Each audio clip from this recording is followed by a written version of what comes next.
வணக்கம். வெள்ளிக்கிழமை ஆகஸ்ட் மாதம் 28ஆம் தேதி, பராபவ வருஷம் ஆவணி மாதம் 11ஆம் தேதி. இன்றைய நட்சத்திரம் சதயம், சதய நட்சத்திரம். திதி பௌர்ணமி காலை 10:22 வரை. காலை 10:22க்கு பௌர்ணமி முடிவடைந்து தேய்பிறை பிரதமை திதி ஆரம்பமாகிறது. யோகம் சித்த யோகம், கடகராசிக்கு சந்திராஷ்டமம். இன்று வரலட்சுமி விரதம். வரலட்சுமி நீயே வந்தருள்வாயே, வரலட்சுமி நீயே வந்தருள்வாயே. வரலட்சுமி விரதம் இன்றைய தினம் வரலட்சுமி பூஜை. சில பேர் போன வாரமே பண்ணிட்டாங்க. அது யாரோ சொல்லியிருக்காங்க போன வாரம்னு, சரின்னு பண்ணிட்டாங்க. நான் ஃபாலோ பண்ணுறது வாக்கிய பஞ்சாங்கம். அந்த வாக்கிய பஞ்சாங்கத்திலே இன்றைக்கி தான் வரலட்சுமி விரதம்னு குறிப்பிட்டு இருக்கிறது. பஞ்சாங்கத்தில் என்ன குறிப்பிட்டு இருக்கிறதோ அதைத்தான் நான் சொல்கிறேன் உங்களுக்கு. அப்போ ஏன் போன வாரம் ஒரு தரம் வரலட்சுமி விரதம் வந்தது, இந்த வாரமும் மறுபடியும் வரலட்சுமி விரதம்னு போட்டிருக்கே அப்படின்னா அது ஒரு சம்பிரதாயம், இது ஒரு சம்பிரதாயம்னு வச்சுக்கோங்க. போன வாரம் கொண்டாடியவர்கள் இன்றைக்கி வரலட்சுமி படத்தை வச்சு ஒரு அர்ச்சனை மட்டும் பண்ணலாம், கலசம்லாம் வச்சு மறுபடியும் பண்ணக்கூடாது, ஒரு தரம் தான் பண்ணணும். போன வாரம் செய்யாதவர்கள் இந்த வாரம் செய்ய வேண்டும், இன்னைக்கு பண்ணணும். இன்னைக்கு வரலட்சுமி விரத பூஜை. உங்கள் வீட்டில் எப்படி செய்வார்களோ அப்படி செய்யுங்கள். உங்கள் குடும்ப வழக்கம் குல வழக்கம் எப்படியோ அப்படித்தான் நீங்கள் செய்ய வேண்டும். புதிதாக எதையும் மாற்றம் செய்யக்கூடாது. உங்கள் ஃபேமிலியில் வரலட்சுமி பூஜை கலசம்லாம் வச்சு பண்ணுற வழக்கம் உண்டுன்னா நீங்கள் பண்ணுங்கள். ஏன்னா அது எல்லாருக்கும் கிடையாது அந்த விரதம், ஒரு சில ஃபேமிலிக்கு மட்டும்தான் உண்டு. இப்போ உதாரணத்துக்கு எங்கள் வீட்டில் உண்டு, ஆனால் எங்கள் அக்கா வீட்டில் கிடையாது. எங்கள் அக்காவுடைய புகுந்த வீட்டில் வரலட்சுமி நோன்பு கிடையாது. அதனால் அவங்க எங்கள் வீட்டுக்கு சரடு கட்டிட்டு போவாங்க. அந்த மாதிரி எல்லா ஃபேமிலிக்கும் இது ஒரே மாதிரி யூனிஃபார்மாக இருக்கக்கூடிய ஒரு நோன்பு அல்ல. எந்தெந்த குடும்பங்களிலே வரலட்சுமி விரதம் நோன்பு உண்டோ அவர்கள் மட்டும் அதை செய்ய வேண்டும். போன வாரம் செய்திருந்தாலும் பரவாயில்லை, இன்றைக்கி வெறும் ஒரு லட்சுமி படத்தை வச்சு ஒரு லட்சுமி அர்ச்சனை பண்ணுங்கள், அஷ்டோத்திரம் அர்ச்சனை பண்ணுங்கள். இன்றைக்கி காலையில் பௌர்ணமி வேறு இருக்குது. காலையில் நீங்கள் வரலட்சுமி நோன்பு ஆரம்பிக்கும்போது பௌர்ணமி இருக்கும், முடிக்கும்போது இருக்காது. எனவே இன்றைய நாள் முக்கியமான வழிபாட்டுக்குரிய வரலட்சுமியை நமது அகத்திற்கு அழைக்கின்ற, நேற்று மாலையே அழைத்து விடுவார்கள். அம்பாளை அழைக்கிறது வியாழக்கிழமை சாயந்தரமே அழைச்சி வச்சுருவாங்க. இன்றைக்கி பூஜை பண்ணிவிட்டு நாளைக்கு அரிசி பானையில் வச்சுட்டு அதுக்கப்புறமா தான் உத்தாவனம் பண்ணுவாங்க. எனவே இது ஒரு சிறப்புமிகு நாள் என்று சொல்லலாம். லக்ஷ்மி தேவி நம்ம வீட்டுக்கு வர்ற நாள். வரம் தந்து வரலட்சுமி வருவாள், வரலட்சுமி வருவாள் வரம் தருவாள். வரலட்சுமியை அனைவரும் வழிபட வேண்டும். வெறும்னா வரலட்சுமியை கும்பிட்றதுக்கு யார் வேணாலும் கும்பிடலாம்.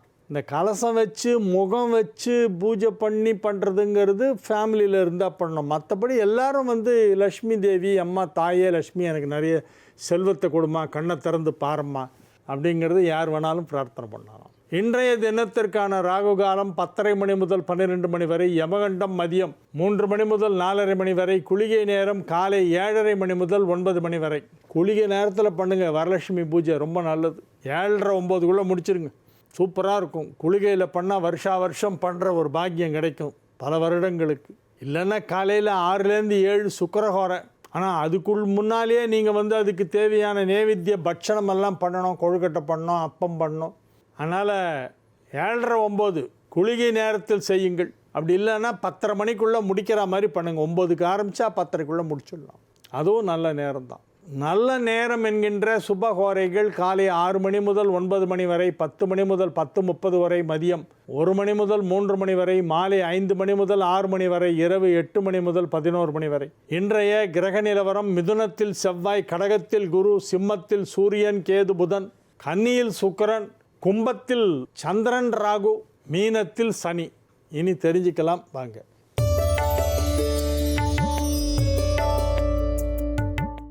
என் ராமச்சந்திரன், உடுப்பி ஓட்டல் மாடி, பெண்ணாகடம்.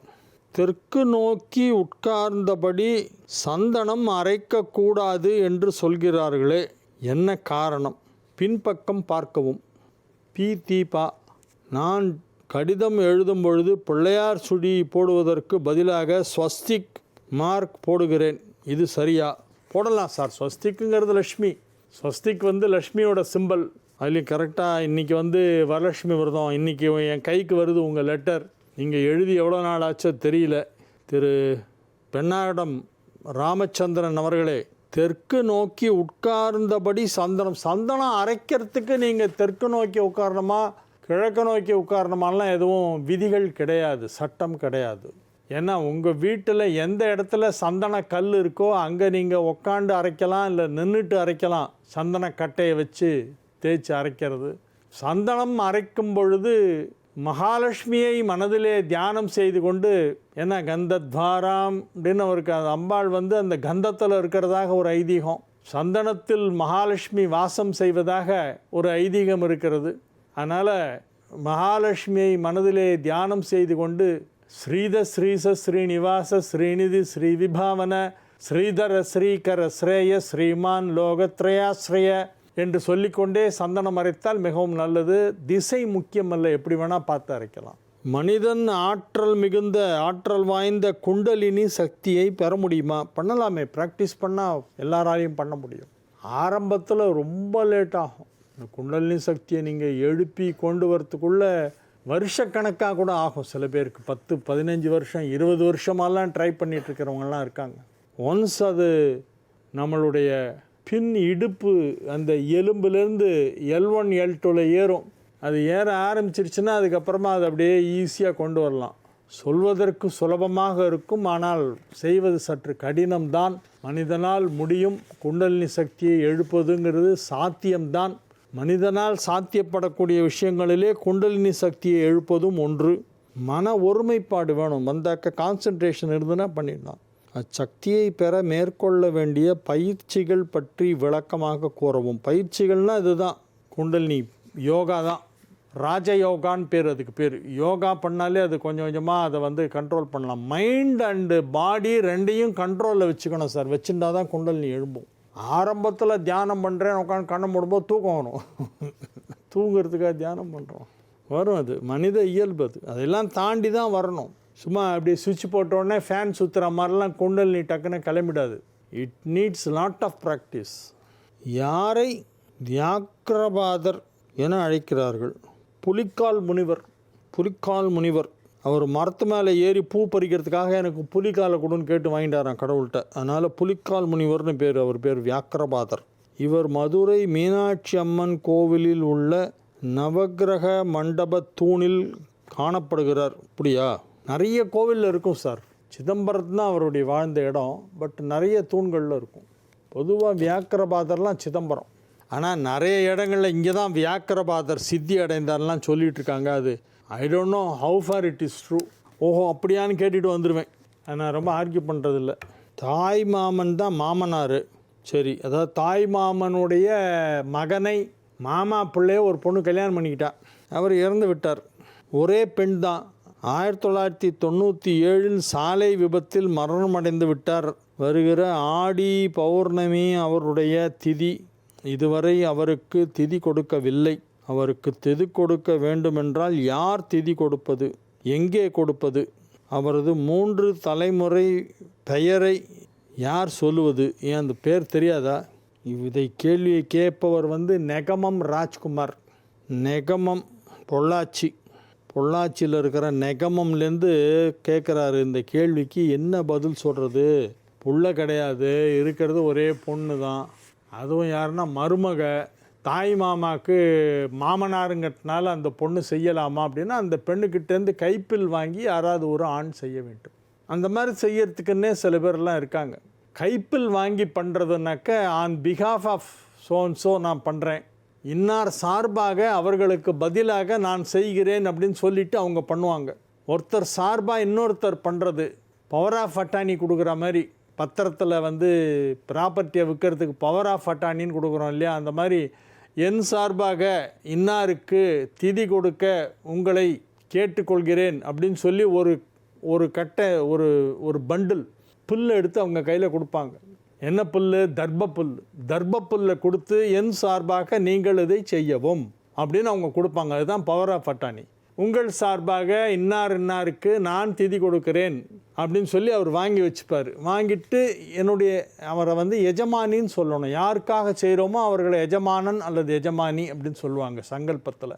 மம எஜமான்யாக மாதுலஸ்ய அப்படின்னு சொல்லி அவங்களுக்கு பண்ணுறதுக்கு அவங்க பேரை சொல்லிவிட்டு இவங்க பண்ணுவாங்க. ஆன் பிஹாஃப் ஆஃப் தேம் இன்னொருத்தர் பண்ணலாம். அதற்கு சாஸ்திரத்திலே இடம் இருக்கிறது. பஞ்சாங்கத்தில் சில மாதங்களில் சில நாட்களில் திருதின பிரிஸ்கு, திருதின ஸ்பிரிக்கு சார், பிரிஸ்க் இல்லை, திருதின ஸ்பிரிக் என்று இருக்கிறது. அப்படின்னா ஒரே நாளில் 3 திதி வரும். காலையில் ஒரு நாழிகைக்கு வரைக்கும் ஒரு திதி இருக்கும். அதுக்கப்புறம் 58 நாழிகைக்கு வேறு ஒரு திதி இருக்கும். கடைசியில் இன்னும் ஒரு நாழிகைக்கு மிச்சம் ஒரு நாழிகைக்கு வேறு ஒரு திதி வரும். 3 திதிகள் ஒரே நாளில் வந்தால் அந்த நாளுக்கு பெயர் திருதின ஸ்பிரிக்குன்னு பேர். அப்படிப்பட்ட நாளில் விவாகம் செய்யக்கூடாது. திருமண முகூர்த்தம் திருதின ஸ்பிரிக்கில் வைக்க மாட்டாங்க. குத்தாலம் விஸ்வநாதன் கேட்கிறார் இந்த கேள்வி. ஒளிமயமான எதிர்காலம். உங்கள் ஆன்மீக சந்தேகங்களுக்கு விடை காண நீங்கள் கடிதம் எழுதி அனுப்ப வேண்டிய முகவரி தெரிஞ்சுக்கலாம் வாங்க. Zee Tamil, 33B Olympia Platina, SIDCO industrial estate, Guindy, Chennai 600032.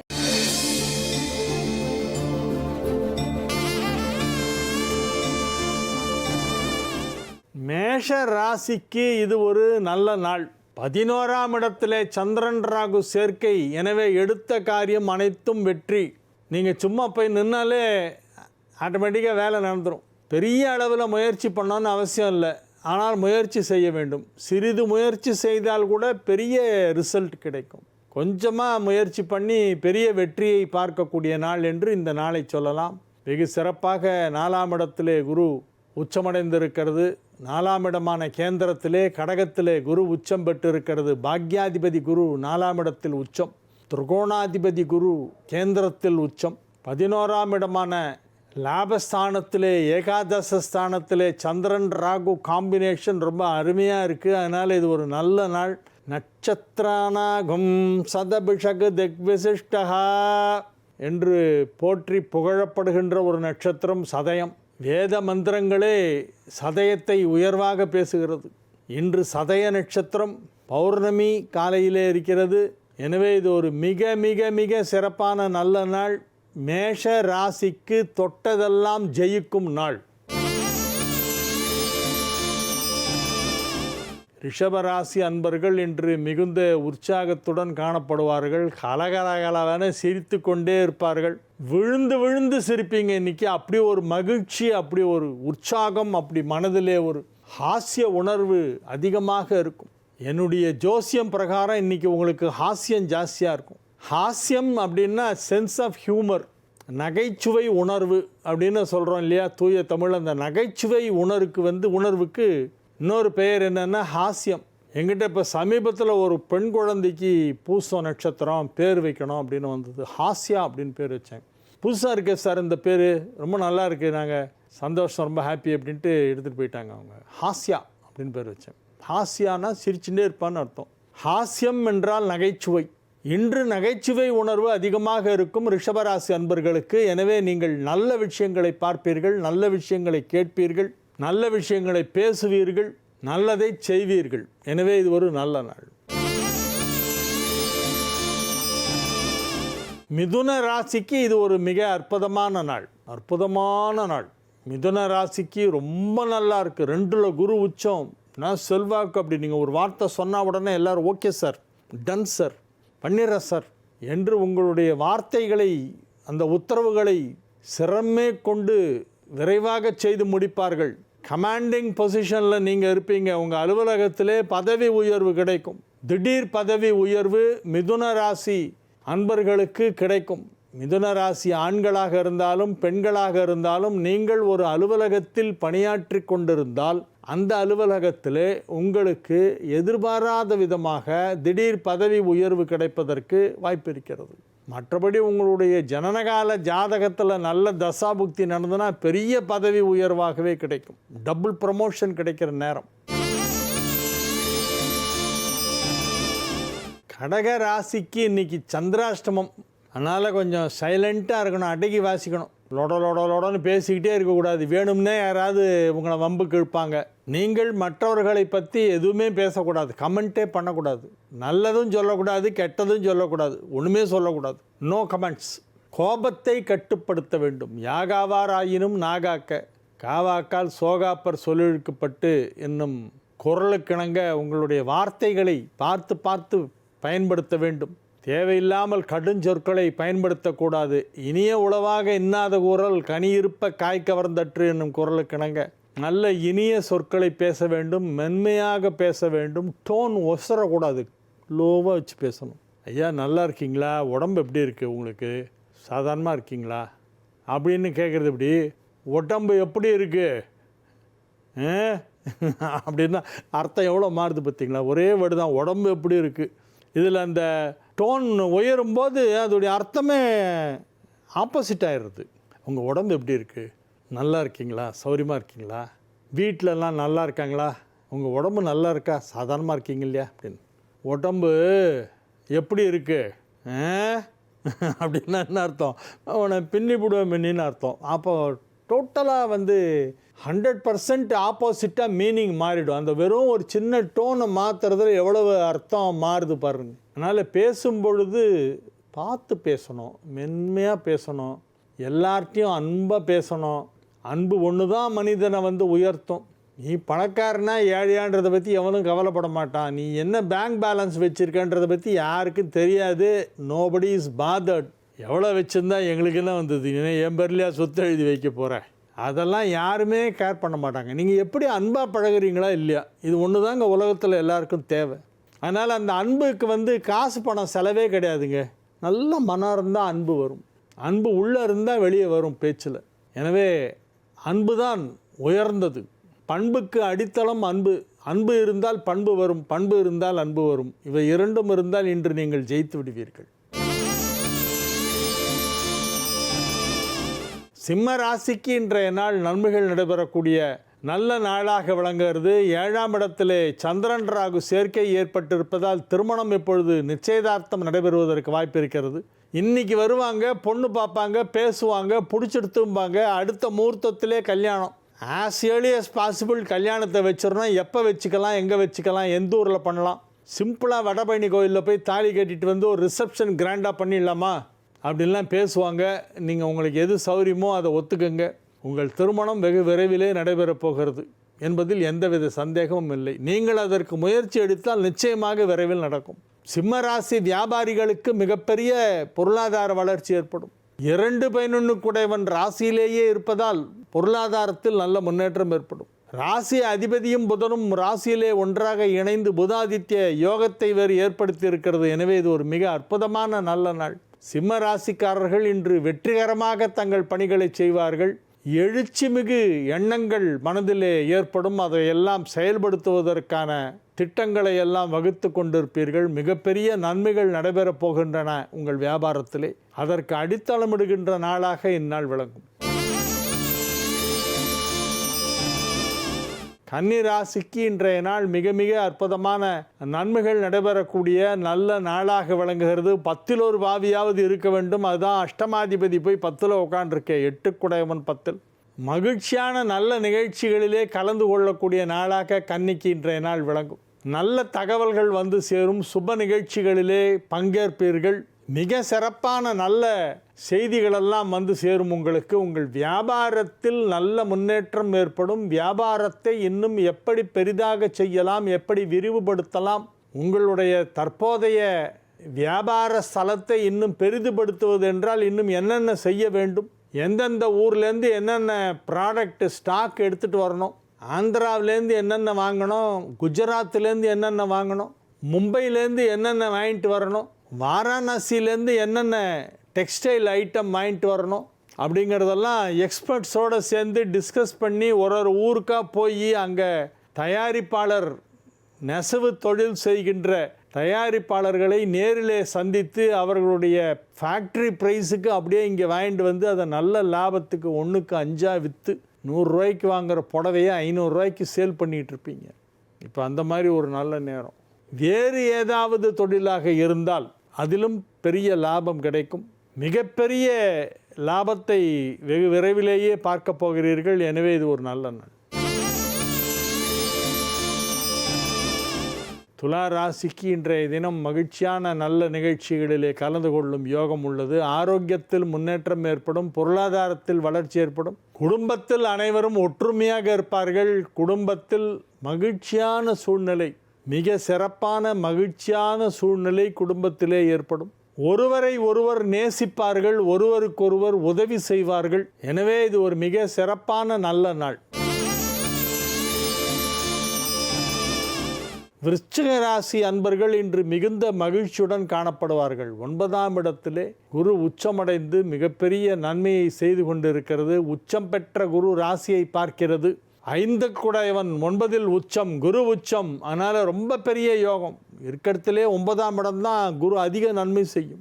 9ஆம் இடத்தில் குரு இருந்தால் அதிக நன்மை செய்யும். இப்பொழுது 9ஆம் இடத்திலே இருக்கிறது. இன்னும் 2 மாதம்தான் 9இல் குரு. அதுக்குள்ளே உங்களுக்கு ஒரு பெரிய அதிர்ஷ்டம், லைஃபே செட்டில் ஆகிடும். அந்த மாதிரி ஒரு பெரிய லக்கு காத்துக்கிட்டு இருக்கு. எனவே நல்ல சந்தர்ப்பங்களை இறைவன் கொடுக்கும் பொழுது அதை நாம் விழிப்புடன் இருந்து அந்த சந்தர்ப்பத்தை சரிவர பயன்படுத்தி கொள்ள வேண்டும். கடவுள் சந்தர்ப்பத்தை தான் கொடுப்பார், அதை நாம் பயன்படுத்தி கொள்ள வேண்டும். அந்த புத்திசாலித்தனத்தோடு விழிப்புணர்வோடு இருங்கள். Be alert. எங்கேருந்து என்ன நல்ல ஆப்பர்ச்சுனிட்டி கிடைச்சாலும் அதை உடனே டக்குன்னு கிராப் பண்ணுங்க, மிஸ் பண்ணிடாதீங்க நல்ல சந்தர்ப்பத்தை. வியாபார வளர்ச்சி, குடும்ப ஒற்றுமை, குடும்பத்தில் அமைதி போன்ற அனைத்தும் நடைபெறும். திருமணமாகாத விருச்சிக ராசியினருக்கு இப்பொழுது திருமணம் நிச்சயமாகும். குழந்தை பாக்கியம் தாமதமாகி கொண்டிருக்கின்ற விருச்சிக ராசியினருக்கெல்லாம் இப்பொழுது புத்திர சந்தானம் ஏற்படும் என்ற ஒரு நற்செய்தி வரப்போகிறது. இந்த மாதம் நல்ல நியூஸு, கவலையப்படாதீங்க. தனுசு ராசிக்கு இன்றைய நாள் நல்ல நாள். 8 குடையவன் 8க்கு 8ஆம் இடம் சென்றதால் யோகம். ராசி அதிபதி உச்சம் பெற்றதால் யோகம். 5 குடையவன் 7ஆம் இடத்திலே அமர்ந்து கொண்டிருப்பதால் யோகம். பதவிகள் கிடைக்கும், பதவி உயர்வு கிடைக்கும், ஊதிய உயர்வு கிடைக்கும். நீங்கள் வேலை பார்க்கும் அலுவலகத்திலே உங்களை திடீரென பெரிய பதவிக்கு உயர்த்துவார்கள். You will be elevated to the top level in your organization. You will be elevated to top level. மிகப்பெரிய பதவி உயர்வை இப்பொழுது நீங்கள் பார்க்க போகிறீர்கள். அந்த பதவியை சரிவர பயன்படுத்தி கொள்ளணும், அதை மிஸ்யூஸ் பண்ணக்கூடாது. கடவுள் நமக்கு ஏதோ ஒன்று கொடுத்துருக்காருன்னா அதை யூஸ் பண்ணணுமே ஒழிய மிஸ்யூஸ் பண்ணக்கூடாது. நான் பெரிய பதவிக்கு வந்துட்டேன்டா, இருங்கடா அவங்களெல்லாம் பழி வாங்குறேன்டா அப்படின்னு அந்த பழி வாங்குகிற எண்ணமே வரக்கூடாது.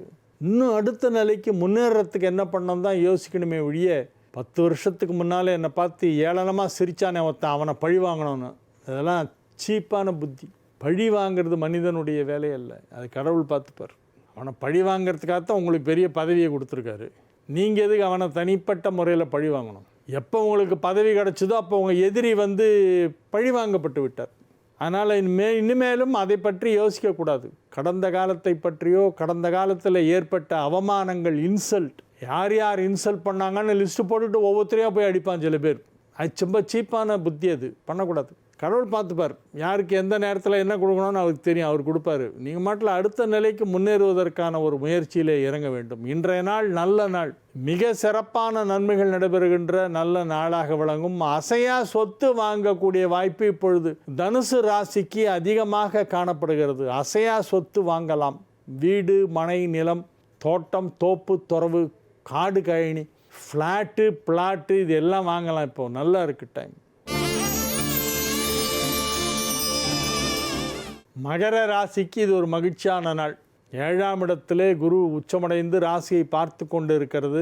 முழுமையாக அந்த குருவின் பார்வை கிடைத்து கொண்டு இருக்கிறது. எனவே நன்மைகள் அதிக அளவிலே நடைபெறக்கூடிய நல்ல நாள். வெகு சிறப்பான நிலையிலே கிரகங்களெல்லாம் அமைந்திருக்கின்றன. இன்று வரலட்சுமி விரதம். எனவே லட்சுமி கடாட்சம் உங்களுக்கு அதிகமாக கிடைப்பதற்கு வரலட்சுமியை பிரார்த்தனை செய்யுங்கள், மகாலட்சுமியை வழிபாடு செய்யுங்கள். வீட்டில் வில்வ மரம் வளர்ப்பது நல்லது. வில்வ மரம் இருக்கிற இடத்துல லக்ஷ்மி வாசம் செய்கிறதாக வேத மந்திரம் சொல்கிறது. வேத மந்திரமே சொல்கிறது, வேறு யாரோ சொன்னாலாவது யோசிக்கலாம்.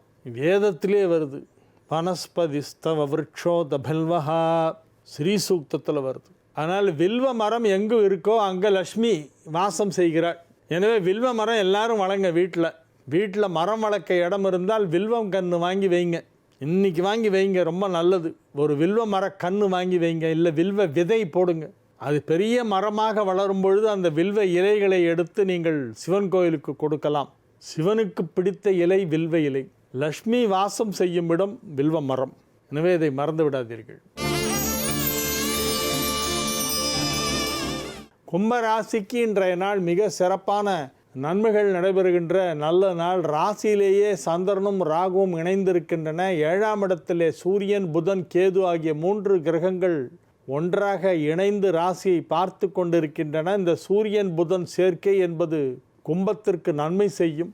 கும்பராசி அன்பர்கள் இன்று மிகுந்த மகிழ்ச்சியுடன் இருப்பார்கள். ஆரோக்கியம் நன்றாக இருக்கும். குடும்பத்தில் சுப நிகழ்ச்சிகள் நடைபெறும். மகிழ்ச்சியான நல்ல சூழ்நிலை. மனதிலே ஒரு உற்சாகம், ஒரு தெம்பு. எது வந்தாலும் பார்த்துக்கலாம், என்னால் ஃபேஸ் பண்ண முடியுன்ற அந்த ஒரு தன்னம்பிக்கை உங்களிடம் இருக்கும். அந்த தன்னம்பிக்கை தான் உங்களை கரை சேர்க்கும். எனவே இந்த தன்னம்பிக்கையோடு, பாசிட்டிவ் எனர்ஜியோடு எல்லா விஷயத்தையும் என்னால் அணுக முடியும், எல்லா பிரச்சனைகளையும் என்னால் தீர்க்க முடியும், நான் தீர்ப்பேன், எனது குடும்பம் நன்றாக இருக்கும், எனது தொழில் நன்றாக இருக்கும், வெளி உலகத்திலே எனக்கான பெயர், புகழ், செல்வாக்கு நன்றாக இருக்கும் என்று ஒரு பாசிட்டிவ் திங்கிங்கோடு இன்றைக்கி நீங்கள் செயல்படுங்கள். நிச்சயமாகவே நல்லா இருக்கும், எல்லாமே நல்லா இருக்கும். மீனராசி அன்பர்கள் இன்று மிக்க மகிழ்ச்சியுடன் இருப்பார்கள். என்னென்னா கொஞ்சம் செலவு நிறைய ஆகும். மீனராசிக்கெல்லாம் இன்றைக்கி செலவு கண்ணா அப்படின்னா இப்போ இங்கேயோ போயிட்டுருக்கும். 2000 ரூபாயில் முடிக்கணும் அப்படின்னு ஒரு விஷயத்தை பிளான் பண்ணிங்க. அது பார்த்தா 20,000 ரூபா செலவில் நிற்கும். காரில் என்னமோ கடன்னு ஒரு சவுண்டு வருது.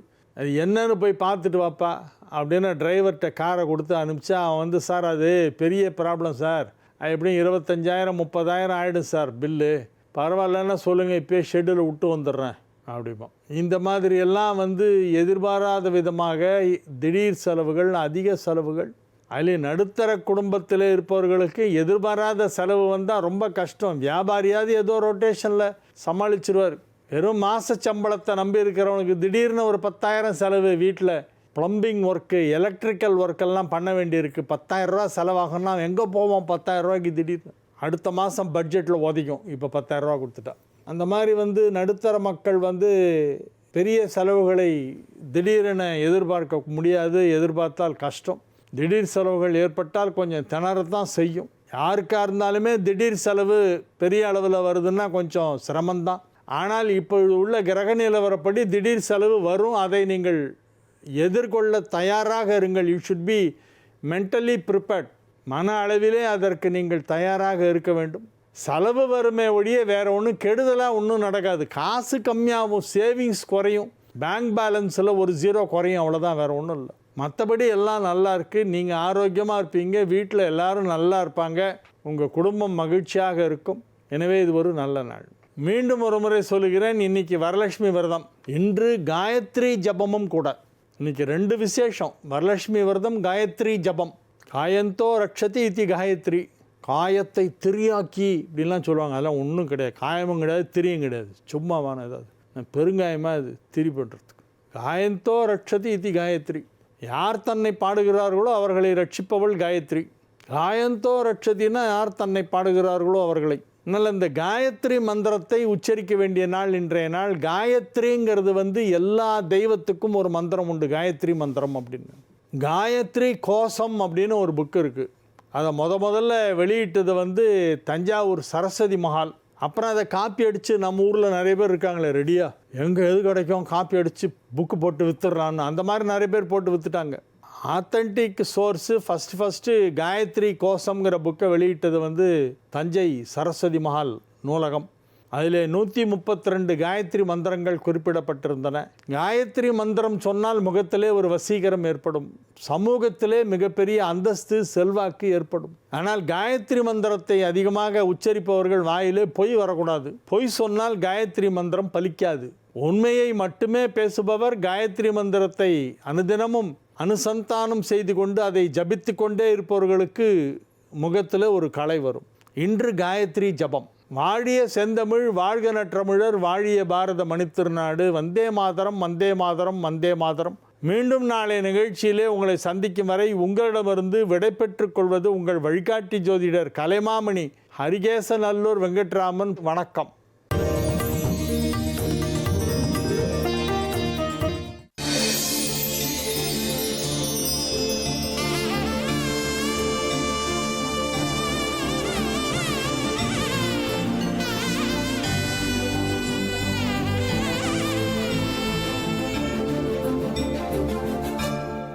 ஜீ தமிழ் தொலைக்காட்சி நேயர்களுக்கு இனிய காலை வணக்கம்.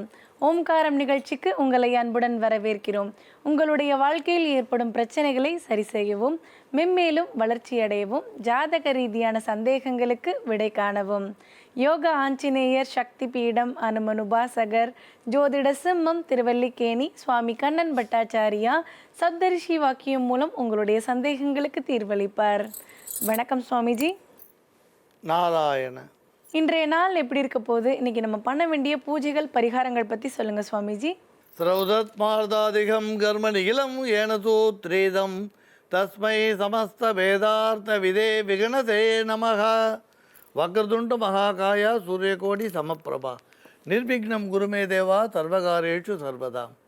யோகப்பட்டேன பத்தாங்கம் திரிநேத்திரம் சாந்த விக்கிரகம் தியாயே சமஸ்த தோஷக்னம் பாதாத்மஜ மகள் வசம். கிருஷ்ணம் வந்தே ஜெகத்குரும். ஜெயந்தி மங்களாகாளி பத்ரகாளி கபாலினி துர்காஷமா சிவாதாத்ரி ஸ்வாகாசுதா நமோஸ்துதே. குரு பிரம்மா குரு விஷ்ணு குருதேவோ மகேஸ்வரக குரு சாட்சாத் பரம்பிரம்மா தஸ்மை ஸ்ரீ குரவே நமக. அஸ்மத் குருபியோ நமக விகணச மகா குரவே நமக. அனுமன் சுவாமிகள் ஆசிகளுடன். மங்களகரமான பராபவ வருடம் ஆவணி மாதம் 11ஆம் தேதி 28/8/2026 வெள்ளிக்கிழமையான இன்று பல நல்ல ஜோதிட ஆன்மீக விஷயங்களை பேசலாம். அவனருளாலே அவன் தாழ் வணங்கி இந்நாள் இணைய நாளாகட்டும். ஓம்காரம் பகுதியில் தினந்தோறும் ஜோதிடம் ஆன்மீகம் சம்பந்தமான தகவல்கள் பார்த்துட்டு இருக்கோம். அந்த வகையில் நாத்திகம் பேசக்கூடியவங்க இத்தனை தெய்வங்கள் இருக்குது அப்படின்றத ஒரு விமர்சனமாக வைக்கிறாங்க. அதுக்கு நம்மளுடைய புராணங்களில் என்ன சொல்லப்பட்டிருக்கு அப்படின்றத பற்றியும், அதே நேரங்களில் படித்தவங்க சில பேர் கோவிலுக்கு போகிறதுனால கர்மா தீராது அப்படின்ற ஒரு வார்த்தையும் வைக்கிறாங்க. அதுக்கு பின்னாடி இருக்கக்கூடிய விஷயங்களை பற்றி எங்களுக்கு விளக்கம் கொடுங்க சுவாமிஜி. நீங்கள் படித்தவர்கள்னு சொல்கிறது ஆங்கில படிப்பு ஏட்டு படிப்பு படித்தவங்க நாங்கள் எடுத்துக்க முடியாது. நீங்கள் சொல்ல வந்த நோக்கம் நிறைய புராணங்கள் இதிகாசங்கள் தர்மசாஸ்திரங்கள் படித்தவா. இப்போ ஜோதிடர்கள் இந்த கோயிலுக்கு போ அந்த கோயிலுக்கு போய் இது பரிகார ஸ்தலம் சொல்கிறா இல்லையா, அதை அவள் ஏற்றுக்கலை. அப்படி தான் நம்ம நீங்கள் சொல்கிறதுலேருந்து நான் அர்த்தம் பண்ணிக்க முடியும். ஆனால் நாஸ்திகம் பேசுகிறவா இத்தனை கோயில்கள் இருக்கா அப்படின்லாம் சொன்னால், நீங்கள் அந்த காலத்திலேயே பூர்வ மீமாம்சம் உத்தர மீமாம்சம்லாம் ரெண்டாக பிரிஞ்சுது. இந்த தர்க்கவாதங்கள்லாம் இப்போ இல்லை, அந்த காலத்திலேயே இருந்திருக்கு. பகவத் பாதால் மாறி இருக்கிறவா ஆதிசங்கர் பகவத் பாதால் ஜெகத்குரு மாதிரி இருக்கவா கால்நடையாக போய் இதெல்லாம் ஜெயித்து அவளாம் இந்த விஷயத்தை ஒரு வழி கொண்டுட்டா. நாம் அவள் என்ன சொல்ல வந்தான்றது படிக்காததுனால, புரியாததுனால, தெரியாததுனால இப்போ நாஸ்திகம் பேசுகிறவாளுக்கு பதில் சொல்ல தெரியாமல் நம்ம அவஸ்தைப்படுறோம். இந்த மாதிரி நாஸ்திகங்கள்லாம் ஒரு காலத்தில் பிரமாதமாக பேசப்பட்டு மகா ஞானின்னு போற்றப்பட்டவா கூட கேலி கூத்துக்களாக பல விஷயங்களை சொன்னான். இந்த மாதிரியாக இருந்தவர்களெல்லாம் பகவத் பாதால் ஜெகத்குரு எம்பெருமான் ராமானுஜர் அவள்லாம் சுவாமி தேசிகன் இவெல்லாம் இந்த நாஸ்திகர்களுக்கு நிறைய பதில் கொடுத்துருக்கான். நாம் அதெல்லாம் தெரிஞ்சுக்கலை. இப்போ ஒருவேளை நாங்கள்லாம் பதில் சொல்லும்போது உங்களுக்கு ஒரு வேளை புதுசாக இருக்கும். அதே மாதிரி படித்தவா கோயிலுக்கு போகிறதுனால பலன் கிடைக்காதுன்னு ஒரு இருவர்கள் உபன்யாசங்களில் சொல்லலாம். ஒரு விஷயத்தில் அவளோட பார்வை ஓரளவு சரியானதுன்னு தான் எடுத்துக்கணும். அது எதனாலன்னா, நிறைய பேர் அறியாமையால் ஜோதிடர்கள் சொன்னால் தான் இந்த கோயிலுக்கு போவேன் இல்லைன்னா போகமாட்டேன்னு இருக்கா. பார்த்தீங்களா, அவள் சொல்கிறது இவாளை குறித்த விஷயங்கள் தான். ஆனால் கோயில்களுக்கு போனால் கர்மா மாறாதா அப்படின்னா, நம்ம ஜாதகத்தில் கஷ்டப்படணும்னு தலையெழுத்து எழுதிட்டார். பதவி பூர்வ புண்ணியானாம் லிக்கியதே ஜென்ம பத்திரிகா அப்படி எழுதியாச்சு. சரி, இது தீராது அப்படின்னு சொன்னால் அப்போ நமக்கு கடவுள்னு ஒருத்தர் அவசியமே இல்லைன்னு ஆகிடும். சுவாமின்னு ஒருத்தர் அனுக்கிரகம் பண்ணல அப்படின்னா சுவாமின்னு ஒருத்தர் நமக்கு அவசியமே இல்லாமல் ஆகிடும். இப்போ பேங்க்குன்னு ஒன்று இருக்குது. கடன் கொடுக்கறதுனால தான் பல பேர் பேங்க்குக்கு போய் நிற்கிறா. வீட்டு கடன், பர்சனல் லோன், அதேமாரி கார் வாங்குறதுக்கு, வண்டி வாங்குறதுக்கு, 2 வீலர் வாங்குறதுக்கு. கடனே கொடுக்க மாட்டேன்னு சொல்லிட்டா பேங்க் பக்கம் பாதி பேர் போகவே மாட்டான், 75% போகவே மாட்டான். அந்த மாதிரி சுவாமியை அனுக்கிரகம் பண்ண மாட்டார்னு சொல்லிட்டா அப்புறம் யாருமே சுவாமியை பற்றி நினைக்கவே மாட்டான். இங்கே தேவை இருக்கும் பொழுது அந்த தேவை சுவாமியாக நம்ம கண்ணுக்கு தெரியுது. இல்லைன்னா யாரும் அந்த கோயிலுக்கோ இதுக்கோ போகிறதில்ல. சரி, சுவாமியை சரணம் அடைஞ்சால் பிரச்சனை தீருமான்னு கேட்ட கேள்விக்கு மார்கண்டேயர் இன்றைக்கும் திருக்கடையூரில் போய் அங்கே சுவாமி திருவடியில் சரணு உழறார். யம தர்மராஜாவையே சுவாமி எட்டி உதைச்சார் இல்லையா. சரி, யம தர்மராஜாவையே சுவாமி எட்டி உதைச்சார் அப்படின்னா யம தர்மராஜாவையே அப்படின்னு எதுக்கு அந்த வார்த்தையை பயன்படுத்துகிறோன்னா, சுவாமி ஒவ்வொருத்தருக்கும் ஒரு தொழிலை கொடுக்குறார். இந்திரன், அக்னி, யமன், நிருதி, வருணன், வாயு இவாளுக்கெல்லாம் ஒவ்வொருத்தருக்கும் ஒரு தொழிலை கொடுக்குறார். அப்போ யம தர்மராஜாவுக்கு இந்த அழிக்கக்கூடிய தொழிலை கொடுக்குறார். சுவாமியே அழிக்கக்கூடிய தொழிலை கொடுத்துட்டோம். மார்கண்டேயர்னு ஒருத்தரை போய் இவர் அவரோட பிராணன் முடிஞ்சு போச்சுன்னு எடுக்கும்போது நீ ஏன் நீ அவர் பிராணனை எடுத்தேன்னு எட்டி உதைக்கிறாருன்னா யோசனை பண்ணுங்கள். செய்ய சொன்னதே அவர் தான். ஆனால் அப்புறம் அவரே எட்டு உதைக்க என்ன காரணம் எட்டு உதைச்சார்னா சுவாமியோட திருமணியை கட்டி பிடிச்சிட்டார் சிவலிங்கத்தை. உன்னையே சரண்னு சொல்லிட்டார். அப்போ அவர் ரட்சிக்கிறார். அப்போ கோயில்களுக்கு போகும்பொழுது பக்தி பூர்வமாக போனீங்கன்னா பரிகாரம்ன்றது பலன் கொடுக்கும். கொஞ்சம் கூட பக்தியே இல்லாமல் நீங்கள் சுவாமியை போய் சரண் அடைகிறீங்கன்னா எனக்கு இந்த காரியத்தை பண்ணி கொடு அப்படின்னு சரண்டர் ஆறீங்கன்னா அந்த சரணடைகிறதுக்கு பலன் கிடைக்குமானா கிடைக்காது. ரெண்டாவது, கோயில்களை எல்லாமே பரிகார ஸ்தலங்களாக மாற்றுறது கொஞ்சம் தவறான விஷயந்தான். ஏன்னா இந்த கோயிலுக்கு போன்னு சொன்னோம் அப்படின்னா உடனே அந்த கோயிலுக்கு அந்த பலன் மட்டும் நினச்சிடும். திருவண்ணாமலையில் குபேரன லிங்கத்தை போய் பூஜித்தா பணம் கிடைக்கும்னு உடனே குபேரலிங்கத்தை பூஜித்தா மட்டும் போகிறோம். மற்ற அஷ்டலிங்கங்களையும் நம்ம தரிசிக்க வேண்டிய அவசியம் இல்லைன்னு தடவை திருவண்ணாமலைக்கு போய் அங்கே ஒரு கூட்டத்தை சேர்த்துக்கிறோம். அப்போ நம்ம ஒவ்வொரு விஷயத்தையும் பரிகார ஸ்தலங்களாக மாற்றிக்கிறோம். ஒருத்தருக்கு பலன் தரக்கூடிய ஒரு ஸ்தலம் அதே பலனை இன்னொருத்தருக்கு தரும்னு ஜோதிடத்தில் சொல்ல முடியாது. ஒருத்தருக்கு புதன் அனுகூலமாக இருக்கார், மலை மேல் உள்ள மருந்தே மாமருந்துன்னு சொல்லி திருப்பதி போயிட்டு வானா உடனே எல்லா புதன் தசை நடக்கிறவாலும் திருப்பதிக்கு போனால் அந்த பலன் கிடைக்குமான்னு அப்படி சொல்ல முடியாது. திருப்பதின்றது ஒரு க்ஷேத்திரம். அவளுக்கு அது ஒருத்தருக்கு ஏதோ ஒரு காரணத்தில் பரிகாரமாக அமைஞ்சது. ஆனால் அப்போ மற்றவெல்லாம் போகக்கூடாதான்ற கேள்வி வந்தால் எல்லாருமே போகணும். ஆக நம்ம ஒவ்வொருத்தையும் ஒவ்வொரு ஸ்தலத்தையும் பரிகார ஸ்தலங்களாக மாற்றுறது தான் இங்கே பலகீனம்னு சொல்ல வந்தோம். நமக்கு இத்தனை தெய்வங்களும் கட்டாயம் லௌகிகத்தில் பலன் தரும். அதனால் இத்தனை தெய்வங்கள் கட்டாயம் உண்டு. ஒரு சூரியன் எப்படி 100 சூரியனாக பிரகாசிக்கிறது அதே மாதிரி. ஆனால் மகா ஞானிகளும் ஏன் இதை கொண்டாடுறான்னு கேட்கலாம். சரி, அப்போ ஞானம் அடைஞ்சவா கூட நம்ம இந்த பூஜை பண்ணு அந்த பூஜை பண்ணு உங்களுக்கு நவராத்திரி பூஜைன்னு தான் கொண்டாடுறாளுன்னு கேட்கலாம். தட்டான் இருக்கார்ல விஸ்வகர்மா, பொன் வேலை செய்யக்கூடியவர், அவருக்கு மோதிரம் தங்கம்னு தெரியும். அது தங்கத்தில் ஆன மோதிரம் தெரியும். ஆனால் அது தங்கம்தான் தெரிஞ்சாலும் அவர் அதை காதில் மாட்டிக்க மாட்டார், கையில் தான் மாட்டிப்பார். அப்போ அவர் தங்கம்னு தெரிஞ்சிருத்து இல்லையா, அவர் காதில் எங்கே வேணால் மாட்டிக்கலாம் இல்லையா, தங்கம் தானே.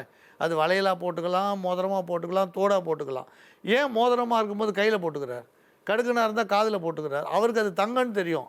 நமக்கு என்ன எப்படியோ பார்த்த உடனே இது மோதிரம்னு சொல்லுவோம், இதை கடுக்கன்னு சொல்லுவோம், இதை வளையல்னு சொல்லுவோம். ஆனால் தங்க வேலை செய்கிறவருக்கு இது தங்கம்னு தெளிவாக தெரியும். 22 கேரட்டு, 18 கேரட்டு, 24 கேரட்டு தெரியும். ஆனாலும் உபயோகப்படுத்தும்பொழுது அதை நமக்காக மோதிரமாக தான் உபயோகப்படுத்துகிறார்.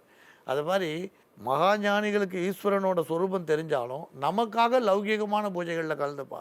அதனால் பல தெய்வங்கள் வழிபாடுகள் எந்த விதத்தையும் தப்பு இல்லை. இதில் சிறு தெய்வமாக இருந்தாலும் மோட்சத்தை கொடுக்கும், எல்லை தெய்வமாக இருந்தாலும் மோட்சத்தை கொடுக்கும். இந்த தெய்வங்களில் பெருசு சிறுசுன்ற வித்தியாசமே கிடையாது. ஈஸ்வர பக்தி மட்டும்தான். சர்வேஸ்வரன் எல்லா இடத்துலையும் இருக்காருன்றதை புரிஞ்சுக்கிறதுக்கான விஷயம். இன்னும் இது நிறைய பேசலாம் இன்னொரு சந்தர்ப்பத்தில். இப்போ ஜோதிட ஆன்மீக கேள்விக்கு போகலாம். அவன் அருளாலே அவன் தாழ் வணங்கி இந்நாள் இனிய நாள் ஆகட்டும். மக்களுக்கு ஆன்மீக ரீதியாக இருந்த பல்வேறு விதமான சந்தேகத்தை தெளிவுபடுத்தினதுக்கு நன்றி சுவாமிஜி. நேரழைப்பில் காத்துட்டு இருக்கிறாங்க. வணக்கம் மேடம். வணக்கங்க மேடம். வணக்கம்மா, எங்கேருந்து பேசுகிறீங்க? உங்கள் பேர் என்னம்மா? மேடம், நாங்கள் திருவண்ணாமலேருந்து பேசுகிறேன். என் பேர் வசந்தாங்க மேடம். என்ன சந்தேகம் சுவாமிஜி கிட்ட கேட்கணுமா உங்களுக்கு? மேடம், என் பையன் இப்போ MBA படித்து முடிச்சுட்டு இருக்கான். அவனுக்கு வேலை எப்போ கிடைக்கும்னு கேட்கலாம். படித்து முடிச்சுட்டாங்களாம்மா? படித்து முடிச்சிட்டாங்க மேடம். சரிங்கம்மா. எந்த ஊரில் இருக்கிறாங்கம்மா இப்போ? இப்போ சென்னையில் இருக்காங்க மேடம். சரிங்கம்மா. ஏதாவது ஜாப் இப்போ போயிட்டுருக்குறாங்களா? ஜாப்னா ஒரு 3 மாசத்துக்காக இப்போ போயிட்டு இருக்காங்க மேம். அந்த 3 மாசம் அது ட்ரைனிங் மாதிரி போயிருக்கான். அது முடிஞ்சா அது பர்மனெண்ட் ஆகுமா என்ன அதுக்கப்புறம் தான் தெரியும். சரிங்கம்மா. அவருடைய பிறந்த தேதி, ராசி, நட்சத்திரம் சொல்லுங்கம்மா. 8/7/2003 மேடம். மீன ராசி, புரட்டாதி நட்சத்திரம், சேதுபதி. உங்களுடைய பையனுக்கு நல்லபடியாக வேலை கிடைக்கிறதுக்கு என்ன பரிகாரம் பண்ணணுன்றதை சுவாமிஜி உங்களுக்கு சொல்லுவாங்க. சுவாமிஜி, சப்தரிஷி வாக்கியப்படி உத்தியோக லாபத்துக்கு என்ன பரிகாரம்னு பார்க்கலாம்.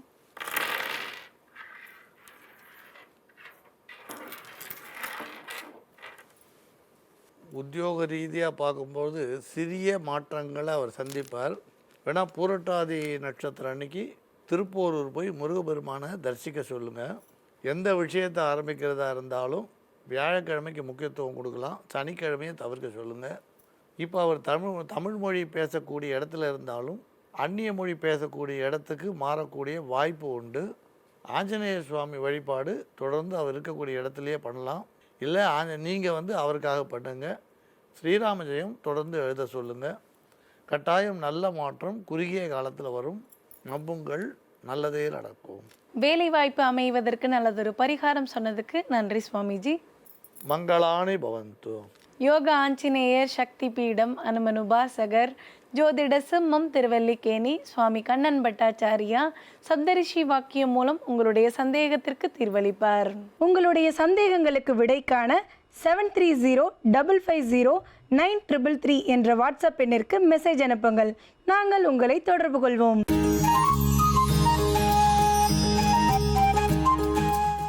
உலகெங்கும் பார்த்து ரசித்து கொண்டிருக்கும் ஜீ தமிழ் தொலைக்காட்சி நேயர்களுக்கு அன்பார்ந்த காலை வணக்கம். நேயர்களே, முடக்குவாதம் பாதிப்பு இருக்குது, முட்டிக்கு முட்டி வலிக்குது, சிஆர்பி அளவில் ஏற்றத்தாழ்வு இருக்குது.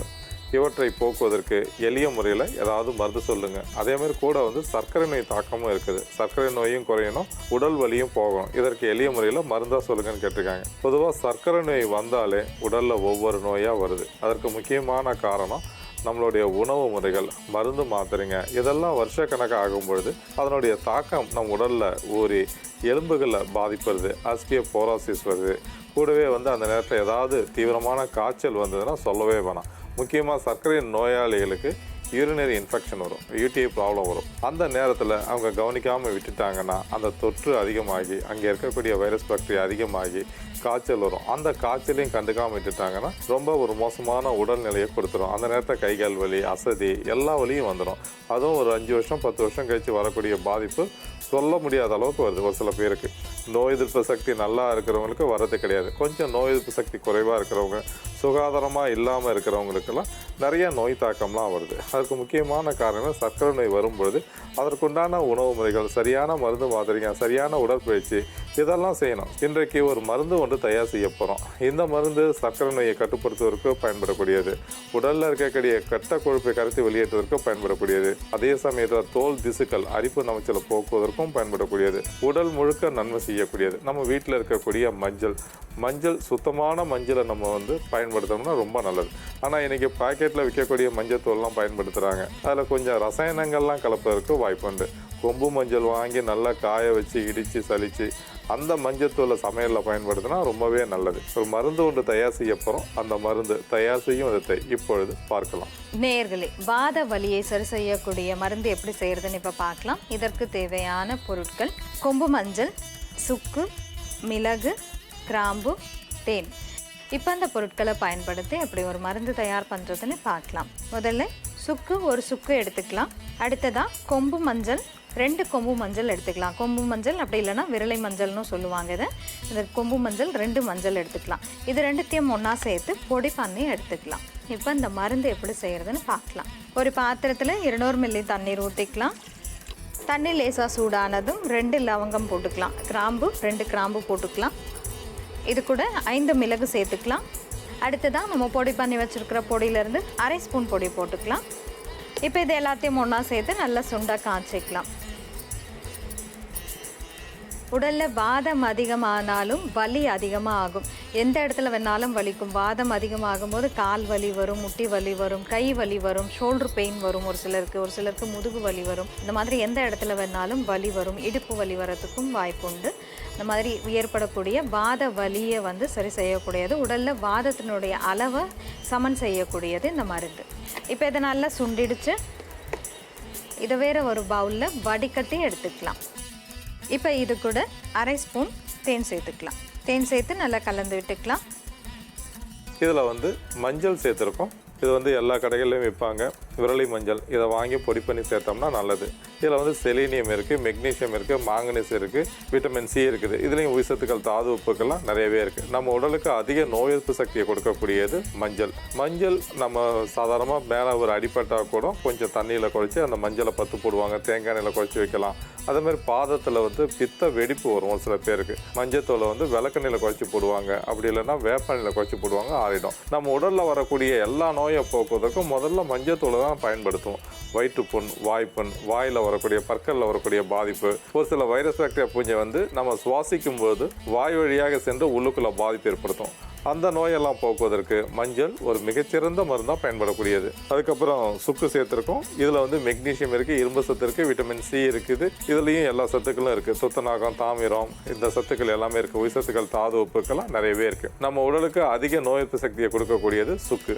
இந்த மருந்தை வந்து ரத்த அழுத்தம் இருக்கிறவங்க, சர்க்கரை நோய் தாக்கம் இருக்கிறவங்க, இதய நோய் பாதிப்பு இருக்கிறவங்க, உடலில் கெட்ட கொழுப்பு எல்டிஎல், எஸ்டிஎல், ட்ரைக்ளிசரைட் இவற்றின் அளவில் ஏற்றத்தாழ்வு இருக்கிறவங்க எல்லோருமே சாப்பிடலாம். காலையில் ஒரு டீ போல் ஒரு 50 மில்லி அளவுக்கு தொடர்ந்து குடிக்கலாம். தொடர்ந்து சாப்பிட்டாங்கன்னா உடலுக்கு தேவையான நோய் எதிர்ப்பு சக்தி அதிகமாகும், ரத்த அழுத்தம் சமனாகும், சர்க்கரை நோயை கட்டுப்படுத்தும், இதயத்திற்கு செல்லக்கூடிய ரத்த ஓட்டத்தை சீராக்கி இதய துடிப்பை சமன் செய்வதற்கும் இதய தசைகளுக்கு சக்தியை கொடுப்பதற்கும் பயன்படக்கூடியது. அதே மாதிரி டிஜிஒய் அதிகமாக இருந்தால் அவற்றையெல்லாம் கட்டுப்படுத்தி கெட்ட கொழுப்பை குறைத்து உடலை ஆரோக்கியமாக வைத்துக் கொள்வதற்கு பயன்படக்கூடியது. ரத்த குழாய், ரத்த நாளங்களில் இருக்கக்கூடிய அடைப்பெல்லாம் நீக்குவதற்கு பயன்படக்கூடியது. அதுக்கப்புறம் உடல் வலி இருக்கிறவங்க, கைகால் வலி இருக்கிறவங்க பயன்படுத்தலாம்.